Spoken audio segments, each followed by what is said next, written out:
23, return team, 10-yard penalty, first down. Green ascended to the role of referee, and it's his first Monday night referee job. Brian Moats the penalty.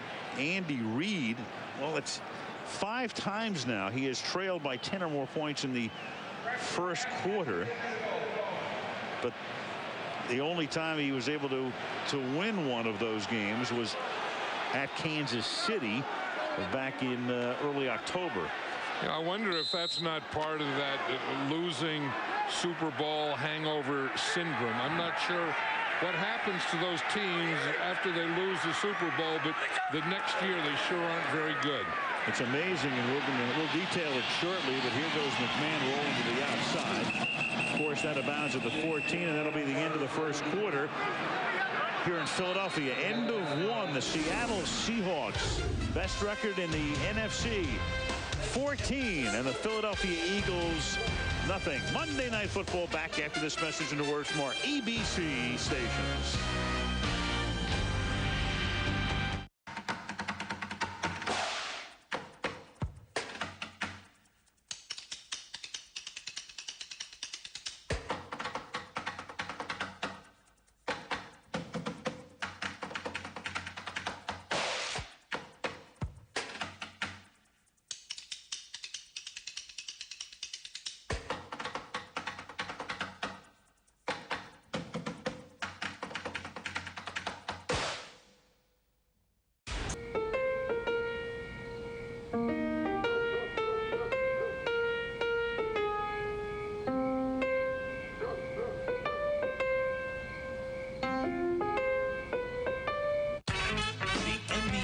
ESPN Saturday.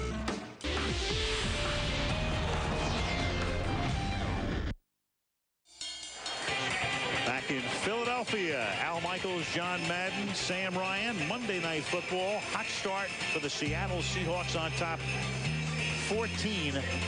That opening drive, consuming more than half the period. Snowing, 32 degrees, but a full house per usual in South Philly, 68,000 Lincoln Financial Field.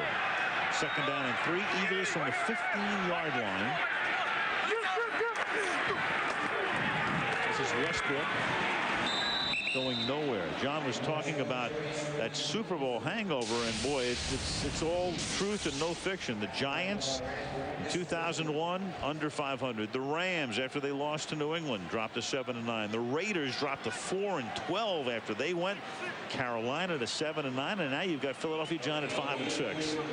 Right. I don't know that the Raiders have recovered either, and you wonder what it is, because I mean, you want to say, well, it's the length of the season and shorter off season and all those things, but the Super Bowl winner doesn't seem to have those same hangovers. Certainly not to that extent. And right now, it's Lofa to Tupu. If the last name sounds familiar and the Bluebirds are out, what else is new?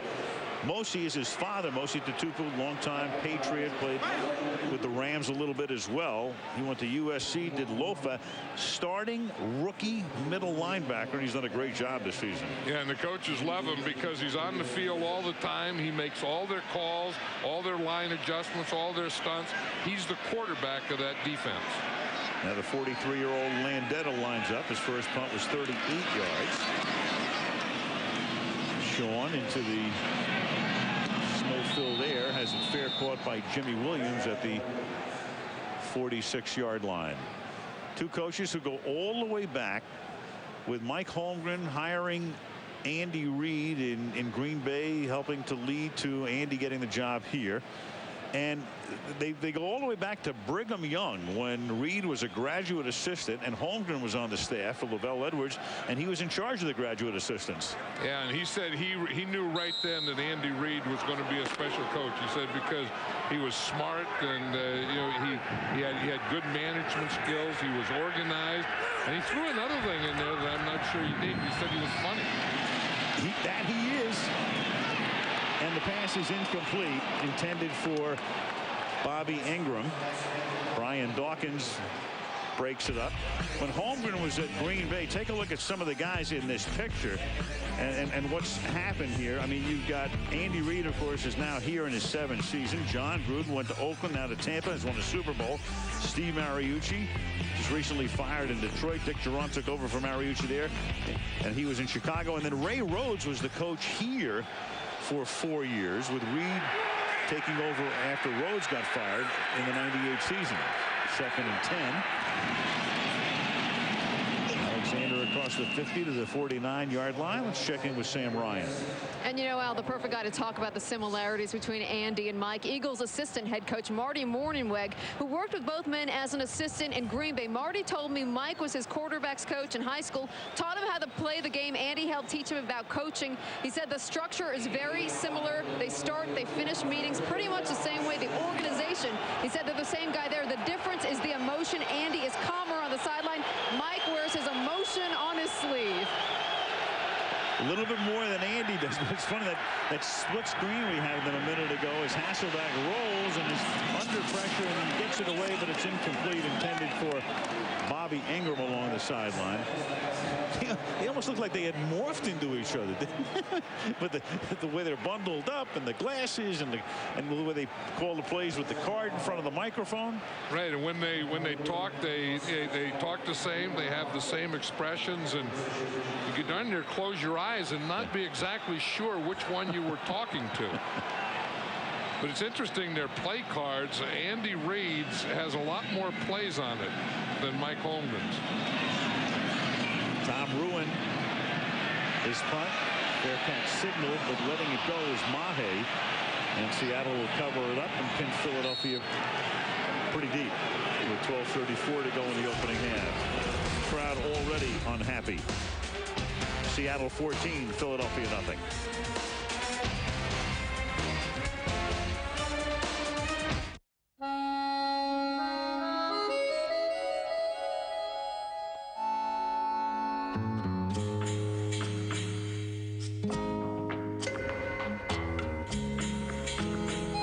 As a source of energy, wind power alone can't do it all. Because just to power a city like Paris would take 20,000 turbines. We believe that meeting all our energy needs will take innovation, conservation, and collaboration. Will you join us?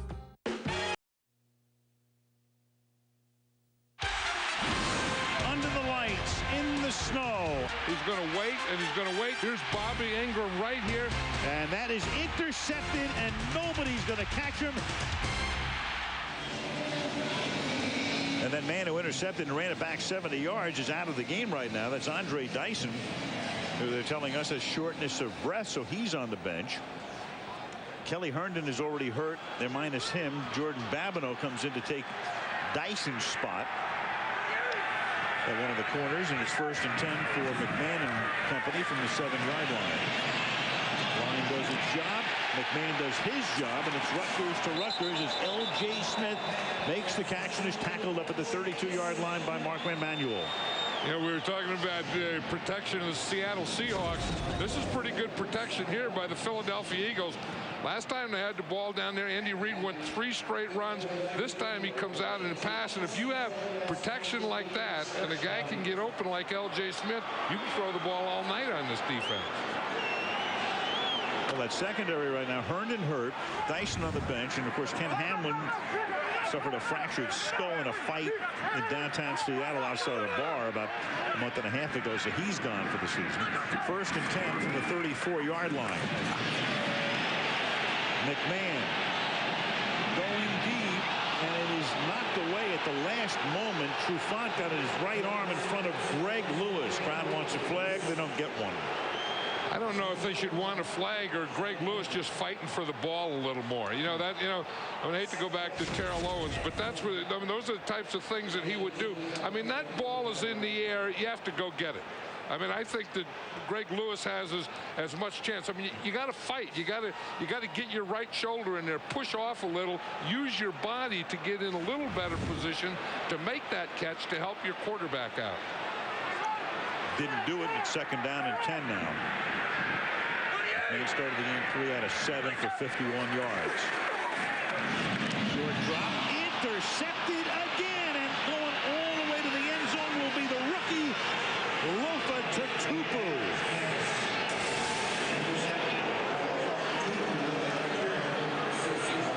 Mosi Tatupu is smiling in front of his television set right now as his young pup has just run it back 38 yards for a touchdown, the first of his career. Yeah, you're going to see Tatupu. He's just reading the eyes. He's just going to go back and just read the eyes of the quarterback. He's playing zone. The minute he sees Mike McMahon look to his left, Tatupu gets a jump on it, undercuts it, intercepts it. Good read in a zone defense by the middle linebacker. Josh Brown to bang it through. So the Seattle Seahawks perennially having difficulty in the Eastern time zone. But at the moment, they are the kings of the East. 21-0.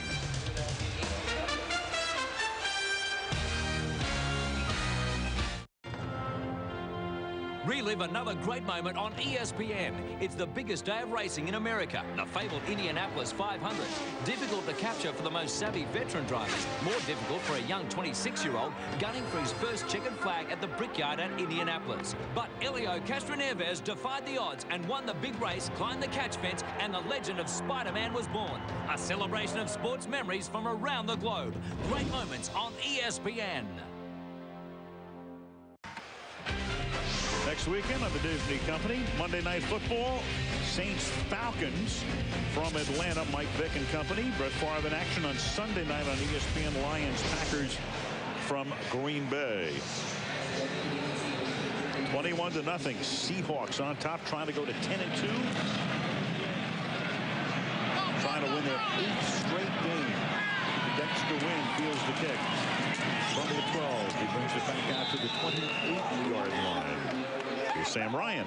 Al, you're talking about Lofa Tatupu and his dad, Mosi. His dad's name actually didn't pave the road to the NFL for him. In fact, Lofa told me he wasn't even recruited coming out of high school. He went to Maine because he didn't have any other choice. So after a year there, he sent film and a letter to Pete Carroll at USC, his dad's alma mater. He transferred there. He told me he felt like, quote, a charity case at USC because he was in his dad's shadow. He did make a name for himself, earning first-team All-American honors last year, went second round in the draft last year. Now he's the leading tackler for the Seahawks, and Mike Holland said he should be in contention for Rookie of the Year. He didn't hurt himself with that last interception and return. Meanwhile, as McMahon came out, it's Philadelphia, so the crowd was at least half the crowd booing, and they're to the point when they're ready to see Coy Detmer come into the game. Yeah, but if Coy Detmer is thinking, you know, he's a guy that can manage a game, and if your defense is playing well and your running game is going, you can get play action pass, and Coy Detmer can do some of those kinds of things. I don't know that he would say, okay, give me the game now. We're down 21-0. Let me have it. Put in Jaws as in Ron Jaworski. Put him and Randall Cunningham's in the stadium tonight. That's what they need, is one of those flingers. Absolutely. Second down and 8. McMahon rolling to his right. Under pressure. Steps out of bounds. It'll be third down upcoming. Run out by Chartrick Darby.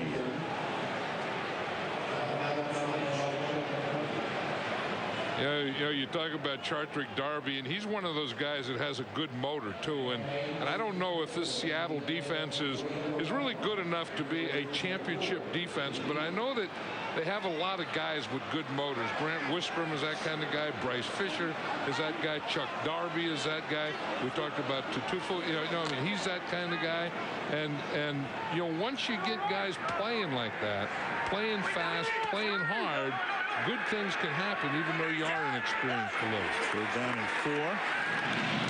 McMahon checks down, completes it for a first down up to the 44 to Brian Westbrook. On the subject of the Seattle defense, as you look at McMahon picking up the first down, Ray Rhodes is their defensive coordinator, but Ray suffered what they called a mild stroke at the beginning of the season. So Ray's been in the office, but he doesn't travel. So Ray is back home.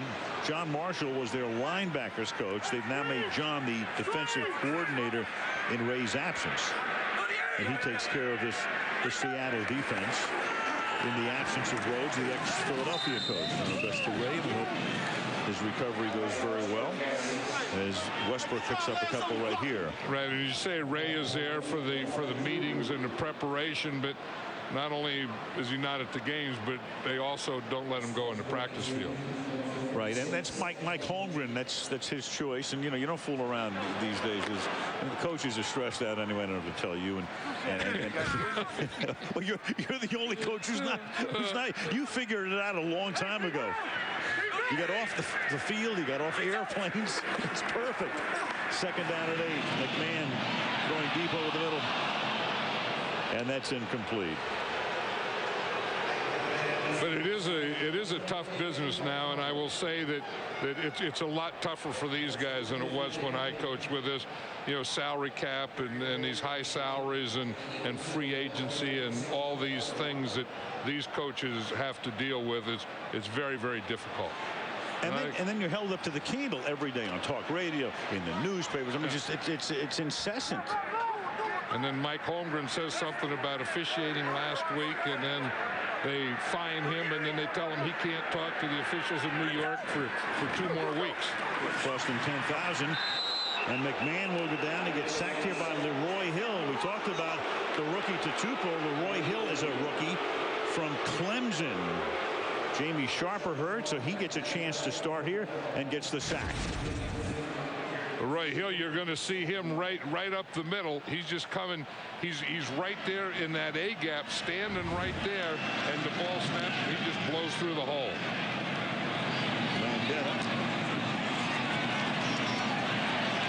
Caught at the 25-yard line, and Jimmy Williams will run it back to the 32-yard line.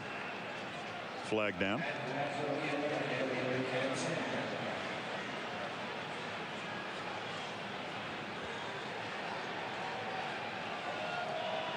So if Mike Holmgren has a complaint about this game, he cannot call the league office and talk about it. Now, they're going to review this game, the officials will, but they're not going to let him talk about Number it. 35. 5-yard penalty.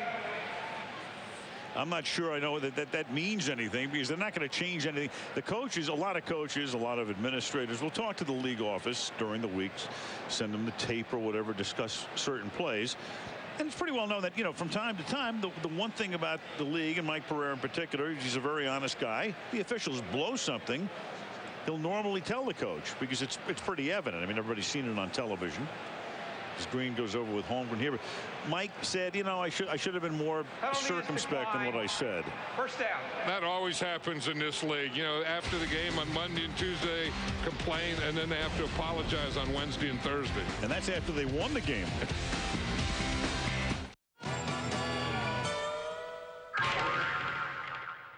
I have to show you a big bluff today. Very big. I'm all in. One thing you need before you're going to pull off a bluff is actually a horrible hand. I'm all in, that's all I'm telling you. The hard thing to do to sit there with absolutely nothing in your hand and put literally every single chip that you have to the test. You really need to just convince yourself that you have it. I can't call it. Nice hand. I was on the draw. Okay, so tips that someone might be bluffing. You say something funny and the guy kind of goes, When they put the chips in and then afraid to look at you and look some other way. The other one is their neck. You can sort of, sense breathing patterns and, based on somebody's breathing. Clock is 8. Chances are he's bluffing. Good bluff.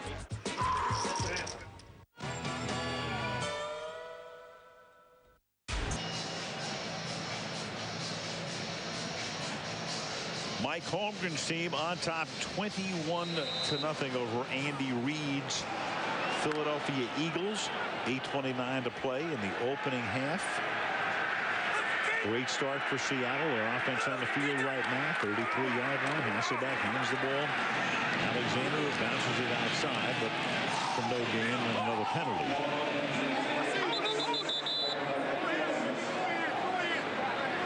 The Eagles are going to get back into this game. I think they're going to have to come up with a play on defense. So, a big play, a turnover, maybe an interception, take it back in the end zone, something like that to get this thing stopped and turned around. Defense, 5-yard penalty, first down. Look at the play call cards of both of these head coaches. It started with Mike Holmgren's. Now, there's Mike's, and his is not color-coded. It's not a lot of plays on it either. It's smaller and simpler. And that's how it started, and look what Andy Reid made out of it. He made a bigger card. He got plays all over the place, and he got color codes for everything you could want to call. And he put a lot of plays in the margin and underneath as well. So it's almost like, you know, he has it boxed out, but then he runs, there it is. He runs out of room, so he's got stuff off on the right. He's got stuff on the bottom.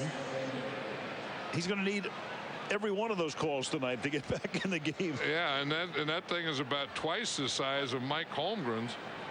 And it doesn't even have any TO plays on it anymore. Remember the first time that we looked on it, he had plays for 3 players, and one was TO, and that was the biggest section. Then he had one for Brian Westbrook, and he had one for LJ Smith. So he had 3 categories of plays for special players. 2nd and 4. Alexander to the 45. Mike Holmgren won't need as many plays tonight with a 3-touchdown lead and a running back like Alexander. Of course, you're not thinking about chewing up the clock in the first half, but they are perfectly positioned with a big lead in the second half to use a lot of clock with this guy. You know, Mike Holmgren was saying last night, he said, I really want to attempt to run tonight. You know, and he's one of those coaches, and Andy Reid is the same way, that once they get off on a passing tangent, they have a tough time getting back to the run sometimes. But he said he really wants to stay with it tonight. Alexander already his 15th carry. Hit by Jeremiah Trotter, the middle linebacker. Talking about Seattle, the problems they have when they fly east. And of course, it's a long trip, obviously, coming from Seattle, any place in the Eastern time zone. And through the years, it's been very, very difficult. In fact, Seattle, when you take a look at them this year, the only 2 losses against Jacksonville and Washington. And there it is from 2003 till now, 1-7 in the East. And in the other time zones, 27-8.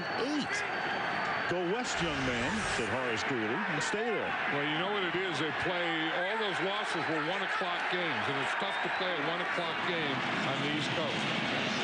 Alexander, yeah, that's the addendum to what we just showed you. 1-7 in the East. The 7 losses at 1. The 1 win a couple of years ago at Tampa Bay at 4 o'clock. And now tonight, you see, the key is to either go at 4 o'clock or 9 o'clock. Yeah, because then it's more normal. Because if you think, you know, at 1 o'clock, it's 10 o'clock back there. And I remember this when we used to travel that way. But it's not only the game, it's your whole thing. I mean, if you get up, you know, 5 hours before the game, you know, it's like 5 o'clock in the morning. You know, and your pregame meal is at 6 o'clock in the morning. And things that are very unnatural to you, you have to do when you play 1 o'clock games in the East Coast. And Eggs Benedict don't make for a very good pregame meal. On 3rd down and 8, the pass is thrown behind Joe Jaravicius in his 4th down with 5.5 minutes to go in the half. You would be surprised what guys have for pregame meals any time of the day. Have you ever seen anybody have Eggs Benedict for a pregame meal? You know, I used to have a rule they could have anything they wanted, and so they would just put in their order. Yeah, I mean, I had Eggs Benedict. I had guys that had ice cream sundaes. I had, you know, waffles, hamburgers, steaks. I mean, just it's as wide a variety as you could possibly think of. Tom Ruin to punt. Now, of course, every team has a nutritionist. Reno Mahi. Drive down up to the 26-yard line. Well, not literally a nutritionist, but, you know, I mean, everything is so overdone now, and people come in, and here's what you should have, and the fat grams are this, and the calories are that. Right, I think they do all have nutritionists now. But the Eagles have a thing. Here's Coy Detmer right now. You wanted him, you got him. Holding, 23, return team. Half the distance to the goal. 1st down. Ryan Moats. So Coy Detmer will come in. He's in his 9th year from Colorado. We'll see him when the Eagles have the ball as we come back in a moment.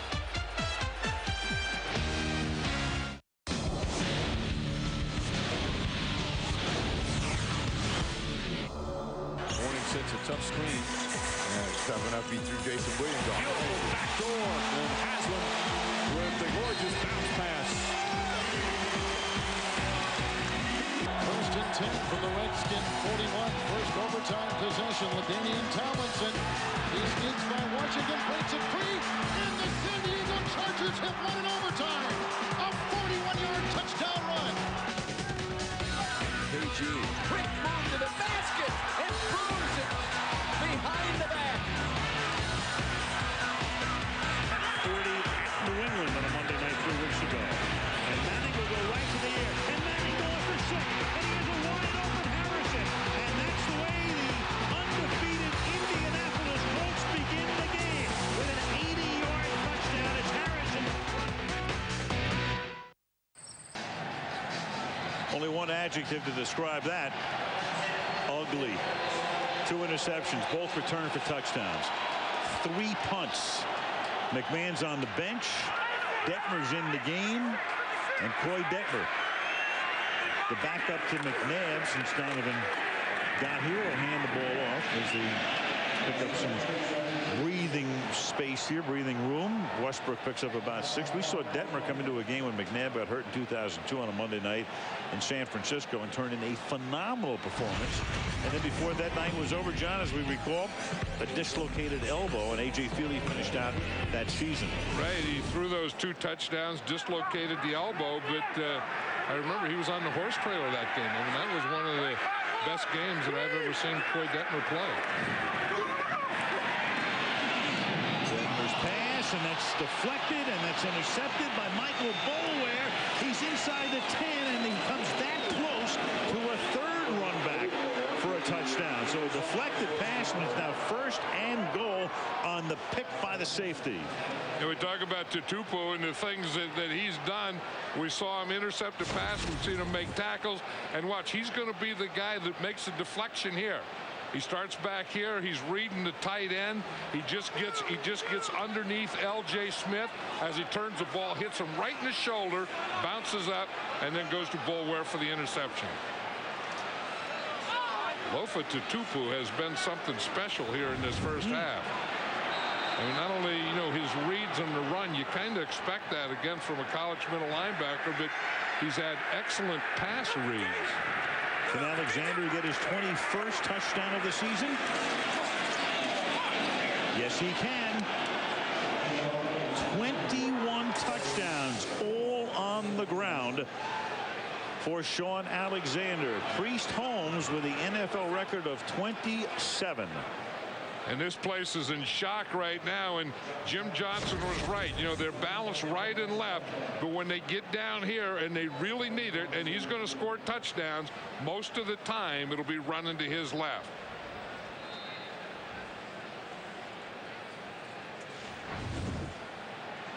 Josh Brown tacks on his 4th extra point of the night with 4 minutes and 34 seconds to go in the opening half. The Seahawks in their only Monday night appearance of the season and making the most of it. Relive another great moment on ESPN. It's the biggest day of racing in America, the fabled Indianapolis 500. Difficult to capture for the most savvy veteran drivers. More difficult for a young 26-year-old gunning for his first checkered flag at the Brickyard at Indianapolis. But Elio Castroneves defied the odds and won the big race, climbed the catch fence, and the legend of Spider-Man was born. A celebration of sports memories from around the globe. Great moments on ESPN.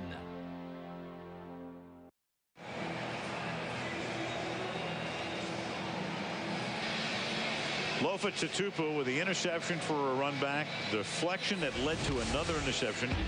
His dad, mostly, of course, remembered mostly with New England. He was a fullback at a time when the fullback carried a lot more than the fullback carries now. At one point, he held the record for most games by a running back in the NFL, subsequently exceeded by Marcus Allen, 199, and his son is off to a pretty terrific start in his young career. Mostly Tutupu was a good runner, but a very good blocker. He was a real tough running back.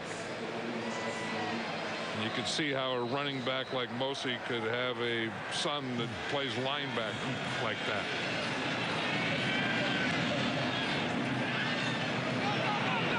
Brown's kick taken to the 10-yard line by Dexter Wynn. Dexter Wynn will bring it back up to the 34. yard line. Reggie White will be honored at halftime. Eagles here 85-92. 8 phenomenal seasons, wound up with 198 sacks in his career, and he still had a heck of a lot left when he left here. And then as a free agent, he goes to Green Bay, and that, along with Mike Holland going there and Brett Favre coming of age, and that's when the Green Bay Packers became good again.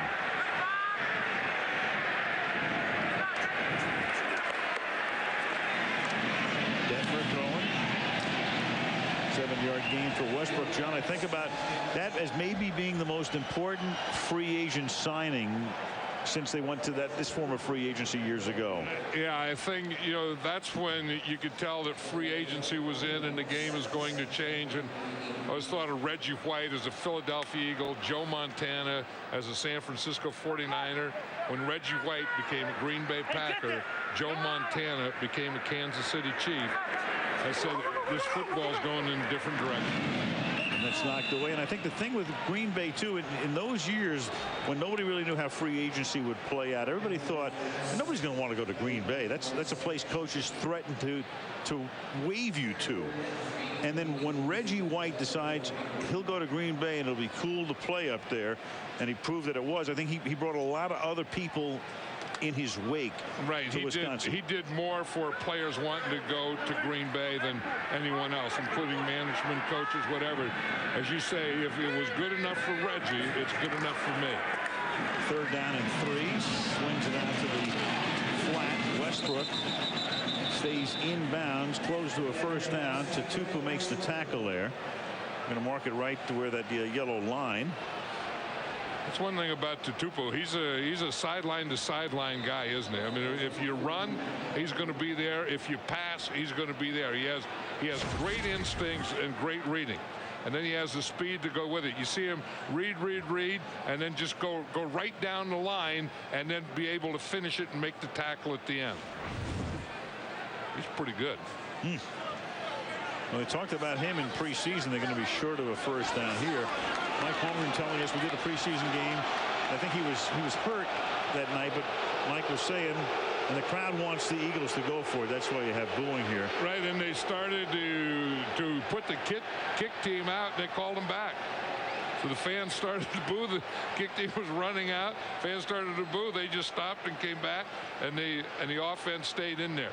But, you know, I mean, they're at 28-0. What the heck? You got to go for it. They haven't had good field position all night. They finally get a little of it, and when you get a little of it, you have to keep it. 3.5 to go in the half. 4th down.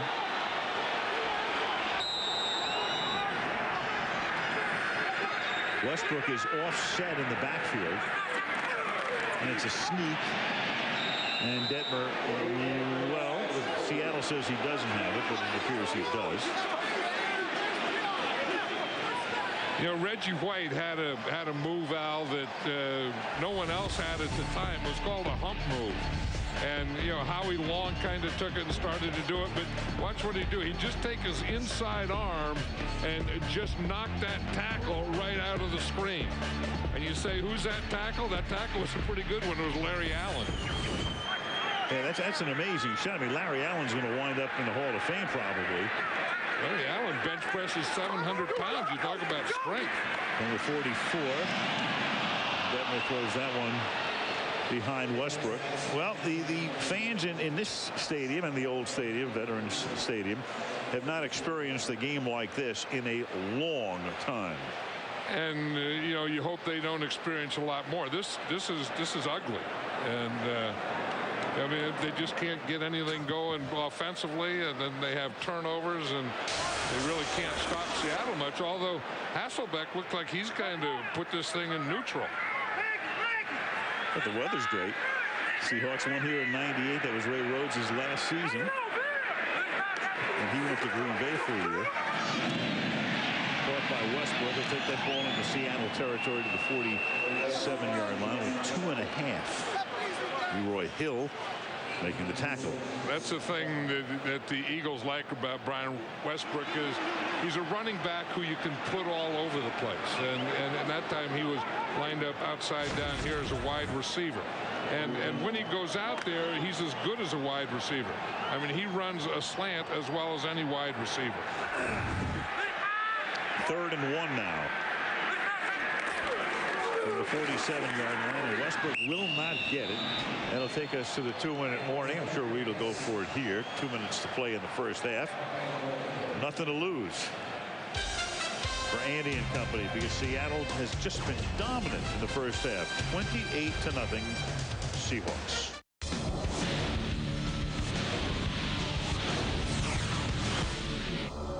Warning sets a tough screen. Tough enough, he threw Jason Williams off. Beautiful backdoor, and Haslam with the gorgeous bounce pass. 1st and 10 from the Redskin 41. First overtime possession. LaDainian Tomlinson. He skids by Washington, breaks it free, and the San Diego Chargers have won in overtime. A 41-yard touchdown run. PHE. Quick move to the basket and throws it behind the back. 40 at New England on a Monday night 3 weeks ago. And Manning will go right to the air. And Manning goes for 6. And he has a wide open Harrison. And that's the way the undefeated Indianapolis Colts begin the game. With an 80-yard touchdown. It's Harrison.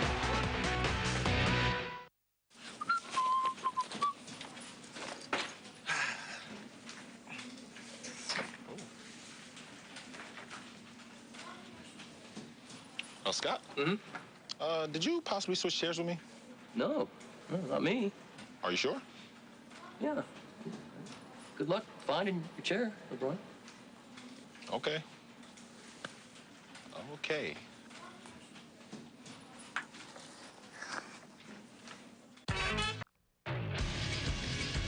Almost ready for the NFL halftime report. We will kick it off with SportsCenter in-game. Get you caught up on the injury news in the NFL. The Hot Stove League continuing to heat up. Some Major League Baseball player movement coming up at halftime. Right there. Well, I think he's just taking a little nap. I think he's waiting for a halftime ceremony. No, he's resting his eyes. So I've seen enough of this. But it's 4th down. 4th and 1 from the 47-yard line. 2 minutes to play in the opening half. And the Westbrook will not pick up the first down. Marquand Manuel on a safety blitz is the first to hit him. Seattle will get the ball. We'll go to Sam. And a former teammate, Alan John of Reggie, Keith Jackson, joining us here tonight. Keith, when you were drafted in 1988, Reggie was already here. When you first came in, first met Reggie, what was the first impression he left with you? You know, the first time I met Reggie White, he had such a sense of humor. The first thing he said to me, is this the guy we wasted the first-round draft choice on? He has a bird chest out of Oklahoma, and they never throw the ball at Oklahoma. And I said, I thought he'd be a preacher. I thought he'd be more serious than that, but he had a great sense of humor. No, just about everybody who's played with Reggie said he was such a great teammate. What was it about him that made him a great teammate? Well, I think because he was a leader when he had to be a leader. He was a friend when he had to be a friend. And, you know, anytime you were dealing with Reggie White, he was treating you fairly. And that's just the way it was, and everybody respected that. Keith Jackson, thank you for your time. Alan John? Okay, thank you, Sam. Keith Jackson, tremendous player in his own right. He's in training camp. He's a rookie. He goes in there, and Reggie White is this big, dominant guy, and the coaches say, okay, who wants to block Reggie? Who wants to go against him? Keith said, I will. He jumps up there, and rookie, and he gets ready, and you know, and Reggie gets down in that stance. He's going to go. The ball snap. Keith jumps out of the way, and Reggie flops on his stomach. From the 47-yard line, Hasselbeck to the outside. Engel makes the catch. Close to a first down to the 43-yard line. Hasselbeck will bring him up to the line of scrimmage. If they want him, they've got all 3 timeouts. 28-0 lead. Trying to tack on a few more.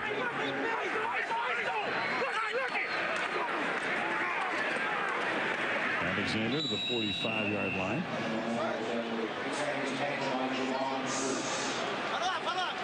Let the clock tick down here. They're almost in